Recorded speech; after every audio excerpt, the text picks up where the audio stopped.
రెండో విషయానికి వద్దామా? ఆయన దగ్గరగా ఉన్నప్పుడు ఏం చేయాలో. ఫిలిప్పీయులకు రాసిన పత్రిక 4వ అధ్యాయం 5-6 వచనాలు చదుదాం. 5-6 వచనాలు చూద్దాం. మీ సహనమును సకల జనులకు తెలియబడనీయుడి. ప్రభు సమీపముగా ఉన్నాడు. ప్రభు సమీపముగా ఉన్నాడు. దేనిని గూర్చి చింతపడకుడి గాని ప్రతి విషయములోను ప్రార్థన విజ్ఞాపనముల చేత కృతజ్ఞతాపూర్వకముగా మీ విన్నపములు దేవునికి తెలియజేయుడి.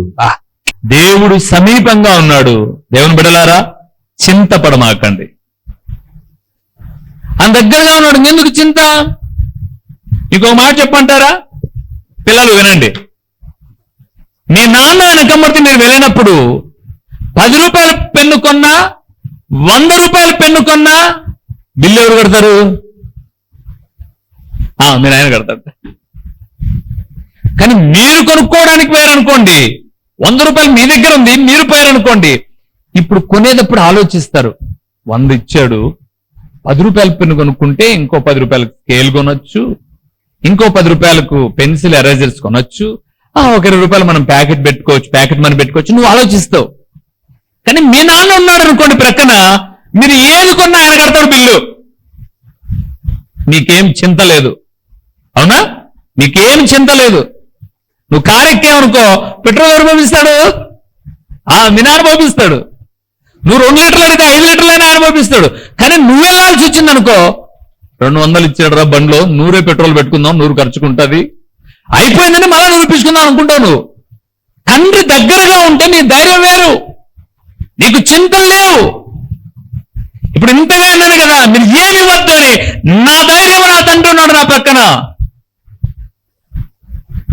ఏమి లేనప్పుడు ఈ పొట్టన ఆకలితో పెట్టలేనా?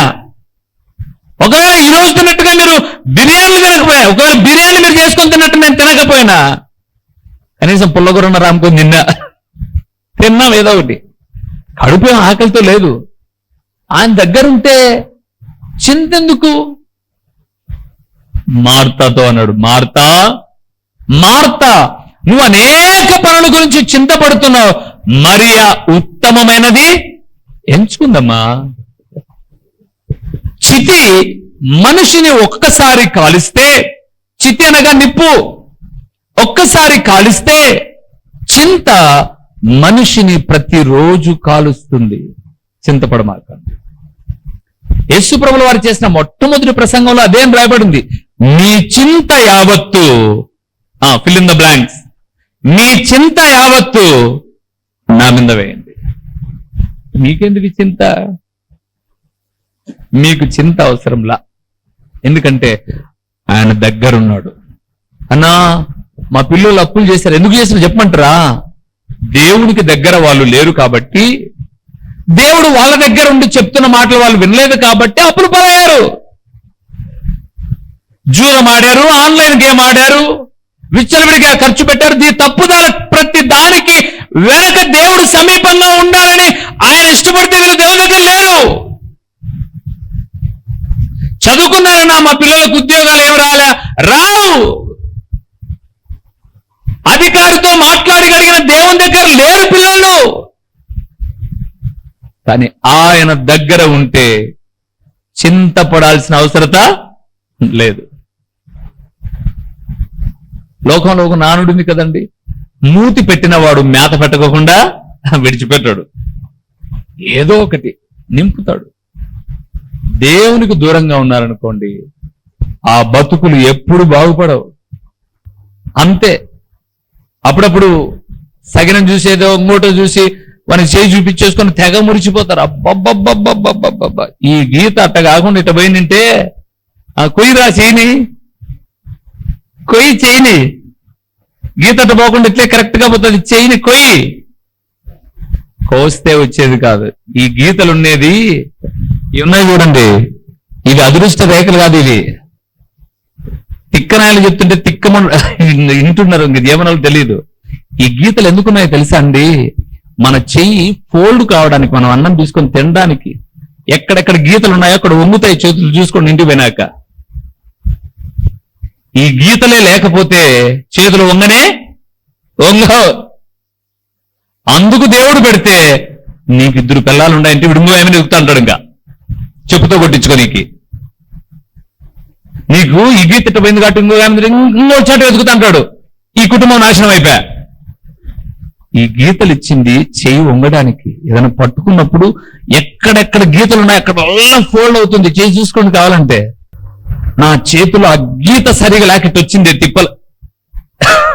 గీత సరిగా లేక కాదు, రాత సరిగా లేక కాదు, నీ బ్రతుకు దేవునికి దగ్గరగా లేక. ఈడు ఎంత స్వార్థపరుడంటే చేయి చూశాడు, నాకు చూపించిన ఎవరికి చూపికాకంటాడు. అంటే మళ్ళా వాడు వచ్చిందాక వీడు కడుక్కోకుండా జోలు పెట్టుకోవాలి చెయ్యి. బుద్ధిహీనమైన చర్య. చింతపడమాకండి. గీతల్లో మనిషి రాత భవిష్యత్తు లేదు. దేవుని పాదాలు పట్టుకోనండి. చదువుకునే పిల్లలైతే చదువుకోండి, ఉద్యోగాలలో నమ్మకంగా ఉండండి, వ్యాపారాల్లో కష్టార్జితంలో నమ్మకంగా ఉండండి. దేవుడు నమ్మకమైన వానికి దీవెనలు మెండుగా దయచేస్తాడు, అంతే తప్ప గీతల్లో జీవితం సత్యాలు ఏమున్నాయి? ఏమి లేవు. చెప్పండి సమాజానికి కూడా, ఒరే నాయన ఈ గీతలు ఉండేది చెయ్యి వంగడానికి రా, ఫోల్డ్ కావడానికి రా బాబు అని. గీత ఆగిపోయిందంటే ఏలిట్టే నిలబడుతుంది. అప్పుడు నువ్వు గింట పట్టుకోవాలంటే ఎట్ట పట్టుకుంటావు? ఏలు పెట్టుకుని నాక్కుంటాడు అలాగా. ఎంత నాక్కునే నీకు రుచి అంటావు. అదేది వంగిందనుకో, నువ్వు ఎట్ట కావాలనో అట్ట తీసుకుని తినచ్చు. ఇది బైబిల్ చెప్పే జ్ఞానం, ఇది బైబిల్ చెప్పే సత్యం. వాడు దరిద్రమైన బతుకు బాగలేక వాని చేతిలో ఏదో ఒక చిలకన దాన్ని బయటకు పనికోకుండా రోజుకు ఒక ఏం కాయ ఏదో కాయ వేసి వాడు వారానికి ఒక రోజు కూడా స్నానం చేయడు. ఆడ ఊరి బయట ట్రాన్స్ఫారం కాడ బేస్మట్టాలుంటే ఆడ 10 రూపాయల పౌడర్ అంతా అదిమి కొట్టుకొనేసి నున్న కొట్టుకొనేసి వచ్చి అమ్మా అని అనగానే ఆ దరిద్రమంతా నీకెందుకు? వాని కంపంతా నీకెందుకు? చింతపడమాకు. దేవుడు సమీపంగా ఉండగా నీ ప్రతి సమస్య ఆయనకు చెప్పు, ఆయన హ్యాండిల్ చేస్తాడు. చెప్పండి, దేవుడు ఎవరికి సమీపంగా ఉన్నాడు లేదా ఆయన సమీపంగా ఉన్నప్పుడు మనం ఏం చేయాలంటే వేడుకోవాలి. రెండోది, ఆయన సమీపంగా ఉన్నాడు కాబట్టి ప్రతిదానికి వద్దు. ఆడపిల్లల వాక్యం వినేటప్పుడు ఇట్లా పెట్టింటారు, ఏమమ్మా పాపం అన్ని కష్టాలు మీకు, కష్టాలు పెట్టేసినారు. ఏం కష్టపడమాకండి. ప్రభు తప్పకుండా మనకు కావాల్సినది ఎప్పుడు ఏమి అవసరమో నువ్వేం చేయాలి తెలుసా? రాత్రి ఎక్కడో గృహకొడుకులో చెప్పాను, యెహోవా ధర్మశాస్త్రమును దివారాత్రము ధ్యానించువాడు ధన్యుడు. 1వ కీర్తన 2వ వచనం 3వ వచనంలో, అతడు నీటి కాలువల యోరను నాటబడినదై ఆకు వాడక తన కాలం. మామిడికాయలు ఇప్పుడే కాస్తాయి. లేదు నాకు నవంబర్లో కాయాలంటే ఏందో మందు పెట్టి వేసి మాకు ఏదో కాయేమో పుట్టిస్తాడు గాని నువ్వు దస్తో బిరికిన. ఏ సీజన్ లో ఏది కాయాలనో దేవుడికి ప్రకృతి మీద అధికారం ఉంది, నీకు మేలుకరంగా ఇస్తాడు. అలాగే నువ్వు నమ్మకంగా ఉండు, నీకు అవసరమైనప్పుడు దేవుడు తప్పక ఇస్తాడు. చింతపడమా. ఆడపిల్ల పుడతానంటే ఇట్టే కూర్చొని ఏమంటే నీకు పెళ్ళెట్ట చేయాలా, బంగారు 1,50,000 ఉంది, బంగారు. అరే 20 ఏళ్ళకి పెళ్లి ఇప్పుడు ఎందుకు? ఇప్పుడు పాదాపి పిల్లని బాగా పెంచు, దైవక్రమంలో పెంచు, దేవునికి సాక్షిగా పెంచు. నువ్వేం బంగారు పెట్టద్దు. బంగారు లాంటోడు ఇంటికి నడుచుకుంటూ వచ్చి మేము ఊరక చేసుకుంటాం అంటారు. నువ్వు ఆలోచించి గ్లామర్ పోగొట్టుకోకమ్మా, సరేనా? ఒక్కొక్క మాట చెప్పి ముగిస్తా. ఇంకా మత్తయి రాసిన సువార్త 24వ అధ్యాయము 32, 33 వచనాలను ఒకసారి మనం చూద్దాం. అంజూరపు చెట్టును చూచి 32 వచనం చదువుతున్నాం. అంజూరపు చెట్టును చూచి ఒక ఉపమానం నేర్చుకునుడి. అంజూరపు కొమ్మ లేతదై చిగురించినప్పుడు వసంతకాలం ఇంకా సమీపముగా ఉన్నదని మీకు తెలియదు కదా? తెలియను. ఆ ప్రకారమే మీరే సంగతులు జరుగుట చూచినప్పుడు ఆయన సమీపముననే ద్వారము దగ్గరనే ఉన్నాడని తెలుసుకున్నాడు. 24వ అంతా కూడా రాకడను గురించి. శిష్యులు అడిగారు 3వ వచనంలో, నీ రాకడకు యుగ సమాప్తికి సూచనలు ఏంటంటే నేను టూకీగా చెప్తా, మీరు బైబిల్ తిక్కు చూసుకోండి. బైబిల్ తిక్కు జస్ట్ చూడండి, నేను చెప్పిన వచనాల్లో అవి ఉంటాయి. రాకడ సూచనలు ఏంటి అన్న విషయాన్ని చూస్తే, 4వది ఎవడు మిమ్మల్ని మోసపరుచుకోకుండా చూసుకోండి. మోసాలు ఎక్కువైపోతాయి. 10,000 కడితే 1,00,000 ఇస్తామంటారు, 1,00,000 కడితే 10 లక్షలు అంటారు. మోసాలు ఇప్పుడు ఎక్కువగా ఉన్నాయి రాకడకు ముందు. 2వది 5వ వచనం చూడండి. అనేకులు నా పేరట వచ్చి నేనే క్రీస్తునని చెప్పి పలువురిని మోసపుచ్చెదరు. క్రీస్తు అన్న మాటకు అర్థము అభిషక్తుడు. ఈరోజు అభిషేకాలు ఎక్కువైపోయాయి లోకంలో. ఎక్కడ చూసినా అభిషేకమే. తంతే అభిషేకం, పడితే అభిషేకం, ద్రాక్షాభిషేకం, తేనె అభిషేకం, అంజూరపు అభిషేకం, ఇంకో అభిషేకం, అభిషేకం అభిషేకం అభిషేకం అభిషేకం అభిషేకం. ఏమి లేదు. ఎవడ్రా ఈ అభిషేకించ? మేము అభిషేకించబడ్డాం అంటే నేనే క్రీస్తునని. అంటే అభిషేకాన్ని అంగడి వస్తువులు అమ్ముకుంటున్నారు ఈరోజు. ఒకప్పుడు మేము సేవకు వచ్చిన ప్రారంభ దినాల్లో 2 సంవత్సరాలు 3 సంవత్సరాలు బైబిల్ పాఠశాలకు వెళ్ళి దేవుని వాక్యము నేర్చుకుంటేనే సేవకుడు. కానీ ప్రస్తుతం 2,500 నుంచి పాస్టర్ సర్టిఫికెట్, డిడి, పిడి, ఏంటన్ని రోగాల స్పెషలిస్టులు ఉన్నట్టు. ఏ సర్టిఫికెట్ అయినా, బిషప్ సర్టిఫికెట్ కావాలన్నా 5,000 ఇస్తే మేము నెత్తిన చేయబెట్టి నీకు సర్టిఫికెట్ ఇస్తాం. అభిషేకం అంగడి వస్తువు అయిపోయింది. ఆ మధ్య ఒకడు అడిగాను నన్ను, అన్నా మీరు చాలా కాలం నుంచి సేవలో ఉన్నారు, మీకు బిషప్ అభిషేకం ఇచ్చి సర్టిఫికెట్ ఇస్తాం రాన్నా అన్నారు. బిషప్ అభిషేకం అంట. ఇంకొకడు అన్నాడు, నేను ఆల్రెడీ బిషప్ నయ్యా అన్నాడు. ఏదో పెద్ద మంచి నేడు చెప్పుకున్నాడు. దరిద్రం ఆయన. చర్చిలో 15 మంది లేరు విశ్వాసులు, ఆయన బిషప్ అయ్యారంట అని అంటే నేను అన్నాను, బ్రదర్ ఒక మాట అడగమంటారా? అడుగున్నా అన్నాడు. ఎంబీబీఎస్ 5 సంవత్సరాలు కోర్స్ చేయాలి. ఒకవేళ మన భారతదేశంలో ఎంబీబీఎస్ సీట్ రాకపోతే, ప్రస్తుతం ఎంబీబీఎస్ సీట్ ఒకవేళ మేనేజ్మెంట్ కోటాలో మీరు ఎవరైనా మీ పిల్లలకు కొనియాలనుకుంటే 1,50,00,000 5 సంవత్సరాలకు, సంవత్సరానికి 30 లక్షల చొప్పున 5 సంవత్సరాలకు కేవలం ఎంబీబీఎస్ చదవడానికే 1,50,00,000. మళ్ళీ యూనిఫామ్ అంట, స్కూల్ ఫీజెస్ అంట, ఇంకా మన వాడి మెస్ అంట, ఇవన్నీ సపరేటు. ఒక ఎంబీబీఎస్ భారతదేశంలో ఒక మేనేజ్మెంట్ కోటాలో సీటు కొనుక్కోవాలంటే ఒక 2 కోట్ల రూపాయలు చదవాలంటే. ఇప్పుడు ఎవడో నాకు 50,000కి ఎంబీబీఎస్ సీటు అమ్మాడు అనుకుందాం, నాకు వైద్యం వస్తుందా? సూదేయడం వచ్చా? దగ్గుమందు తెలుసా? ఇంకో మందు తెలుసా? ఏమైనా తెలుసా? ఏమీ తెలీదు. ఏమీ తెలియకోకుండా నేను సర్టిఫికెట్ కొనుక్కుంటే ఎంతమందినైనా సంపచ్చు. దేవుని సేవ యొక్క గుణగణాలు తేల్చుకోకుండా పాస్టర్లయ్యా మేము అని అంటే 10 మందికి చేటు. మనుషులు కనపడాలని మైకు పెట్టి ప్రభువా దించు ప్రభువా అని అంటే అన్యులు అంటున్నారు, ఏందది? కొంచెమన్నా జ్ఞానం ఉందా? ఎందుకు అంత మైకు సౌండ్ పెట్టి క్రైస్తవుల మీద ఉన్న మంచి అభిప్రాయం చెడిపోయేటట్టుగా అంతగా అరిసి ఒక ఆడ మనసు కేకలేసి మైకులో తరిఫీదులో ఎట్లాంటి చెప్పరు. అరే బాబు, మాంసం తింటున్నామని మెడకు ముక్కలు వేసుకోకూడదురా, నీ పరిధిలో ఉండు అంటారు. మీరు బయటికి వెళ్ళి చూడండి, మన మైక్ ఎంత ఉంటుందో చూడండి ఎప్పుడైనా. మహా అంటే ఈ సరౌండింగ్ లో, అది కూడా 2 and 3 లోనే ఉంటుంది సౌండ్. మనం కూడా పెట్టచ్చు, సౌండ్ పెట్టేసి పోలీస్ స్టేషన్ వరకు వినపరావచ్చు. ఎందుకబ్బా? బయటోడిని బాగుపడేదే ముందు లోపల ఇని బాగుపడకోకుంటే. ఇవి మనకు దేవుని సేవలో నేర్పిస్తారు. విశ్వాసులకు లోబడగాకండి. మిమ్మల్ని ప్రేమించే వాళ్ళు ఉంటారు, ద్వేషించే వాళ్ళు ఉంటారు. మీరు పిలిచింది దేవుడు, దేవుని సేవ చేయడానికి వచ్చారు కాబట్టి ఆయనకు లోబడి చేయండి అని. మాకు సేవలో ఏం చెప్తారంటే, మీ సాక్ష్యాన్ని కాపాడుకోండి.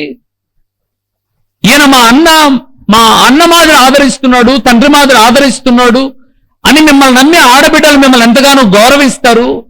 వారి మీద మీ పాపపు చూపులు పెట్టుకొని భర్త లేనప్పుడు లేని మాటలు కలిపి పాపం చేయాలన్న ఆలోచనలు సేవలోకి తీసుకురాగాకండ్రా అని క్లాస్లో చెప్తారు.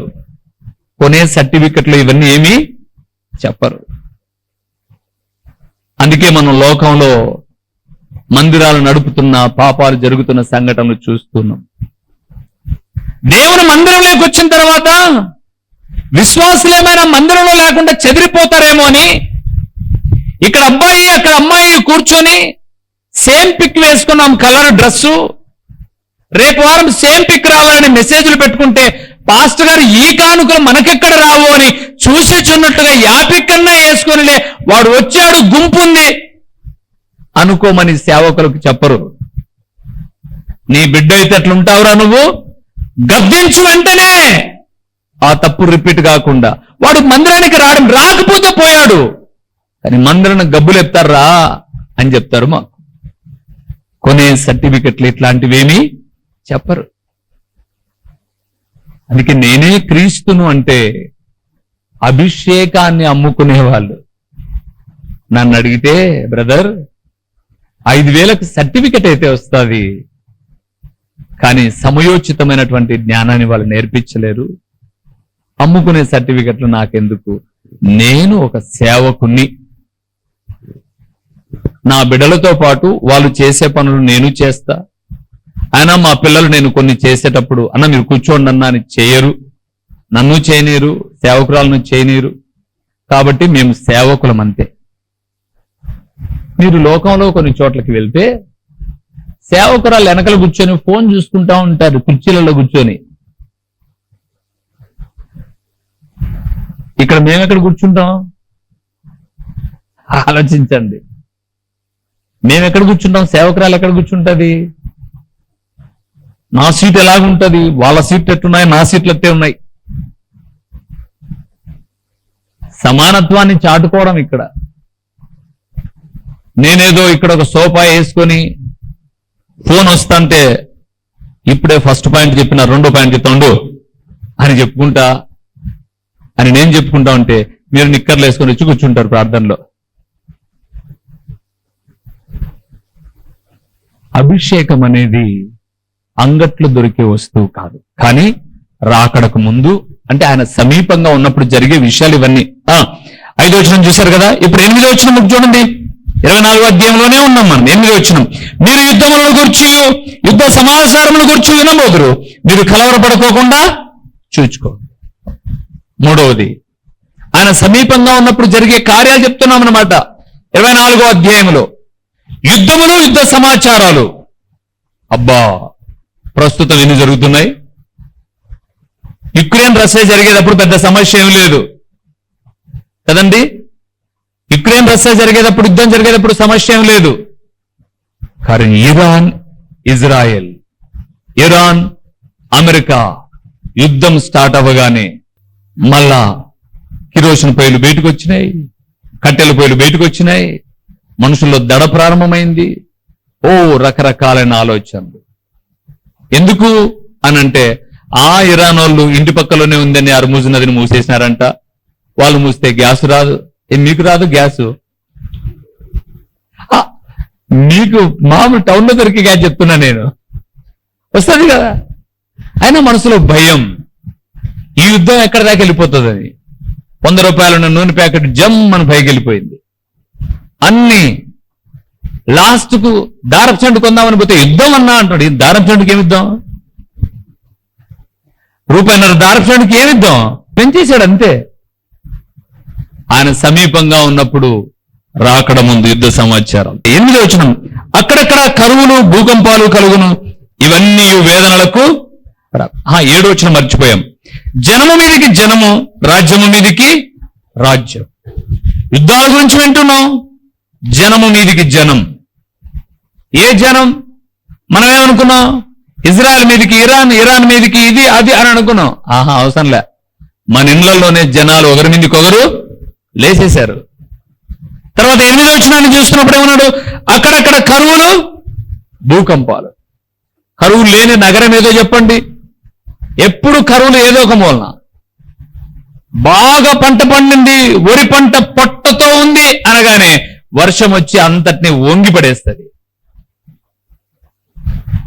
వర్షం పడాల్సిన టైంలో పడకపోతే అతివృష్టో అనావృష్టో, అటు పంటనో రాకపోవడం, ఏదో ఒక నష్టం, కరువులు, భూకంపాలు. రాత్రి అయ్యేసరికి ఇంట్లో అన్ని ఊగినాయని చెప్పేసి ఇల్లు వచ్చి బయట రోడ్డు మీద ఊగుతుంటారు. ఏమట్ట ఊగుతున్నారంటే ఇల్లంతా ఊగుతుంది, పడుతుందేమో అని. మరి భూకంపం వస్తే పడదు. లోకంలో మనం చూస్తున్నాం అనేకమైన భూకంపాలు. ఎందుకండి భూకంపాలు? భూమి మీద ఒత్తిడి అధికమైపోయింది కదా. అప్పుడప్పుడు మీరు చూడండి, బండ్లో ఇద్దరు కూర్చున్నారనుకోండి సాఫీగా వెళ్ళిపోతుంటది. ముగ్గురు కూర్చున్నారనుకోండి కొంచెం ఊగుతుంది. నలుగురు కూర్చోబెట్టారనుకోండి అరుస్తుంది. ఏమైంది? బరువు ఎక్కువైంది. అందుకే స్పీడ్ బ్రేకర్ వచ్చినప్పుడు అట్ట తూసికి ఇట్ట తూసికి పొరపాటుగా ఎవరైనా డబుల్ ఇంజన్ వాళ్ళు ఎక్కినారనుకోండి డబేలు మనకి. డబుల్ ఇంజన్ అంటే హెవీ వెయిట్ వాళ్ళని మరి డబేలు మన కింద పడతారు. ఎందుకు పడినారు? బండి మీద నుంచి మామూలుగా పడకూడదు కదా. ఇద్దరైతే పడమన్నా యా ఇంజన్ అయినా పడం, కానీ ముగ్గురిని ఎక్కిస్తే నలుగురిని ఎక్కిస్తే పడకేముంది? భూమి మీద అదే జరుగుతుంది. ఎక్కడ చూసినా ఒత్తిడి అధికమైపోయింది. అమ్మో ఎండ 40 వచ్చి 50 వచ్చి అంటున్నారు. నిత్యం బండ్లో నిన్న మేము ప్రయాణం చేసుకుంటూ వెళ్ళిపోతున్నాం. ఒకడు స్కూటర్ ముందు పోతున్నాడు, వాడు స్కూటర్ పోతుందో తెలియదు. ఆ రోజుల్లో గబ్బునైన మిషన్లు ఉండే, ఆ మిషన్ పొగ టప మొత్తం రోడ్ అంతా పొగతో నింపేస్తున్నాడు. వాడిని ఎవడన్నా బ్రేక్ ఇన్స్పెక్టర్ పట్టుకున్నాడు అనుకో, మా ఎమ్మెల్యే అంటాడు. అరే బండి ఎక్స్పైర్ అయిపోయిందిరా, దీని డేట్ అయినా తోలుతున్నాడు, అయినా సరే మాదే ఇప్పుడు ప్రభుత్వం అంటాడు. ఈ పొగంతా వెళ్ళి ఊళ్ళో సగం చుట్టుకుంది, ఆకాశానికి సగం చుట్టుకొని ఆ సూర్యుడి నుంచి వచ్చేటటువంటి కిరణాలు ఆపేటటువంటి ఓజోన్ పొర ఆల్రెడీ చినిగిపోయింది. చినిగిపోయిన పొర పైకి పోయి ఎవరు కుట్టేది? ఎవరు పోతారు? ఎవరన్నా ఆ పొర చించినాల నుంచి 45 ఎండ 55కి వచ్చింది. రాబోయే దినాల్లో ఎండకే పిట్టాలు రాలినట్టు టపా టపా టపా టపా అందరూ పడి సావాల. ఎవరిది తప్పు? దేవుందా? మనిషిదే. అదే చెప్పింది కరువు భూకంపాలంటే. అందుకే వస్తున్నాయి భూకంపాలు. అక్కడ భూకంపాలు అయిపోయినాయి కదండి. తర్వాత 9వ వచనం చూస్తున్నప్పుడు అని అన్నాడు, నా నామము నిమిత్తము సకల జనుల చేత. 9వ వచనం చదవండి. అప్పుడు జనులు మిమ్మల్ని శ్రమల పాలు చేసి చంపేదరు, మీరు నా నామము నిమిత్తము సకల జనముల చేత. రూబేనన్న చెడ్డోడు ఏమ్మా ఎవరైనా ఆడారని ఏమన్నా గిల్లాడా? ఏం గిల్లగల? మమ్మల్ని తిట్టాడు. ఏంటి తిట్టాడు? మిమ్మల్ని నువ్వు బాగుంటే అరచాడు కదా అని అంటే, బాగలేకపోతే మా భర్త లేదండి ఆయన కూడా నీకు. నోరు కట్టడి చేసావు, నా నోరు కట్టడి చేసావు, దేవుని నోరు కట్టడి చేస్తావా? బజారు పాలవుతావు, నవ్వులు పాలవుతావు. అది కాకూడదనే తండ్రి స్థానంలో నిలబడి దేవుని సేవకుడు చెప్తుంటే సకల జనుల చేత ఏం చేస్తున్నారు? ద్వేషం. లాస్ట్ నుంచి లాస్ట్ వరకు వెళ్ళండి. ఎవరికైనా ₹1 తీసుకుని ఎగరగొట్టానేమో అప్పు, లేదా ఎవరింట్లోనో గ్లాస్ నీళ్ళు తాగానేమో. ఎందుకన్నా ద్వేషం? ఆయన మటక ఆడద్దు అంటాడు, నువ్వు మటక ఆడుతున్నావు కాబట్టి నేను నచ్చదు. ఆయన వ్యభిచారం చేయొద్దండి, నువ్వు చేస్తున్నావు కాబట్టి నేను నచ్చను. నేను చెప్పే వాక్యం నీకు నచ్చదు. నీ కుటుంబంలో సఖ్యత సమాధానం లేదు, ఉండాలని చెప్పేసి అంటే నచ్చదు. దానికి తోడు నన్ను ద్వేషించడం. ఆయన సమీపంగా ఉన్నప్పుడు జరిగే ఒక కార్యం. తర్వాత 10వ వచనాన్ని చూస్తున్నాం. 10వ వచనం, అనేకులు అభ్యంతరపడి ఒకరినొకడు అప్పగించి ఒకరినొకడు ద్వేషించుతారు. ఈరోజు సమస్యలు ఎక్కడ? అభ్యంతరాలు. అయ్యా జయమ్మ కాలనీ మా వాళ్ళు పాపం ₹60 ఆటోకు పెట్టుకోలేకున్నారా బాబు. ఇక్కడైతే ఏదో మేమే ఆ ఖర్చు ఏదో మేమే భరాయించి చేసుకుని ఒక చిన్న రేకుల షెడ్ వేసుకుని ప్రార్థన చేసుకుంటాం అంటే అభ్యంతరాన్ని సృష్టించి ఇంకొకరి దగ్గరికి వెళ్ళి మమ్మల్ని పట్టేయాలని. ఇవి వాక్యము నెరవేర్పులే రాకడక ముందు. నీ దగ్గర సరుకు చక్కగా ఉంటే ఎందుకురా భయం నీకు? అంగడి పక్కన అంగడి పెడుతున్నారు, బ్రాండ్ షాప్ పక్కన బ్రాండ్ షాప్ పెడుతున్నారు, ఇంకో షాప్ పక్కన ఇంకోటి పెడుతున్నారు. కులమతాలు లేకుండా ఎవరు పక్కన వాళ్ళ స్థలం ఉంటే ఎవరు కట్టుకుంటున్నారు. అక్కడ మందిరం ఉంటే ఇక్కడ మందిరం ఉన్నది. అభ్యంతరం ఎందుకు? నీ తప్పిదాలు బయటపడతాయనా? ఇట్లా వెళ్తే ఆడ మన సుజాత జ్యోతిమల్లి ఇంటికాడ ఒక మందిరం కడుతున్నారు. ఈ పక్కన ఉన్నప్పుడు ఒక సహోదరుడు అన్న మందిరం కట్టుకుంటున్నాడు, సౌండ్ సిస్టమ్ నేనే ఇచ్చి పంపించా. మనం కట్టిన తర్వాత ఈ చుట్టుపక్కల చాలా మందిరాలు ఎవరి గురించైనా వాళ్ళు కట్టుకుంటున్నారని కానీ విశ్వాసులకు చెప్పడం కానీ పెద్దలకు చెప్పడం కానీ లేదా అక్కడ కూలిపోవాలా కాలిపోవాలని ప్రార్థన చేయడం కానీ ఎప్పుడు చేయలే. నేను చెప్పలా ఎవరికి.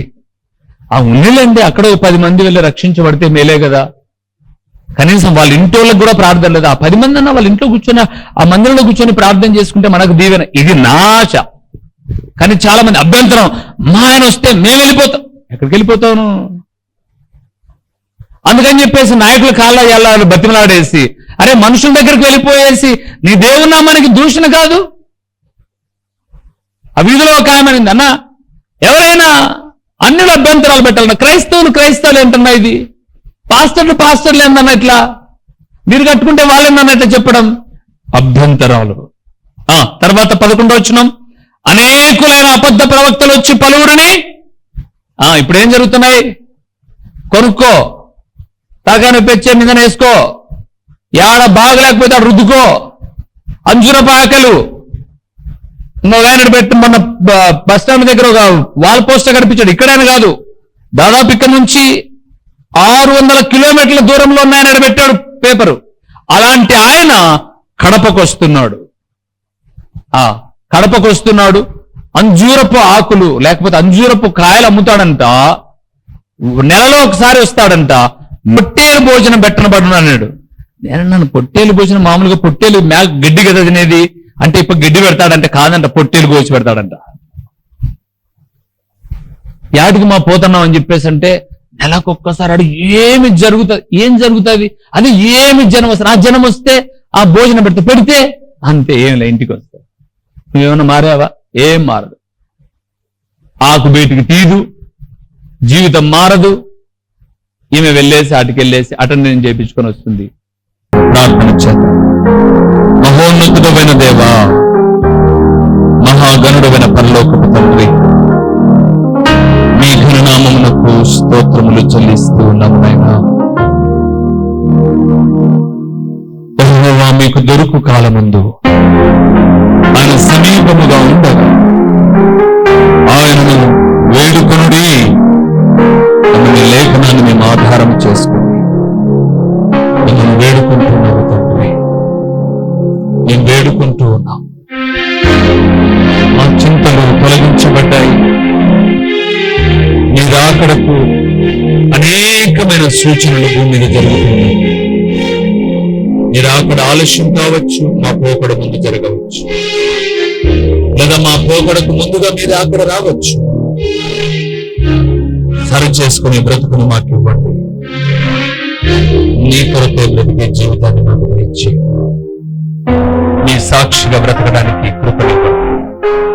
మా ఆత్మీయతను, మా విశ్వాసాన్ని చెడగొట్టేవి ఎన్నో ఎదురైనప్పుడు, మా అక్రమాలను ప్రశ్నించినప్పుడు విరోధంగా తయారైనటువంటి అపవిత్రమైన క్రియలను నజరేయుడైన యేసు నామములో లయపరచి మీరు మాత్రమే మహిమ పొందుమని, మీరు మాత్రమే ఘనత పొందుమని విన్న వాక్యాన్ని నీరు కట్టి ఫలింపచ్చి అడగవలసిన విషయాలు ఎన్నో ఉన్నాయి. అడుగుటకు ఇది సమయం కాక అడుగుటకు మరొక అవకాశం ఇవ్వండి. అడిగిన వాటిని దయచేయండి, మరిచిన వాటిని అందించి మీరు మహిమ పొందుమని యేసు నామములో అడిగి పొంది నాము తండ్రి. ఆమేన్.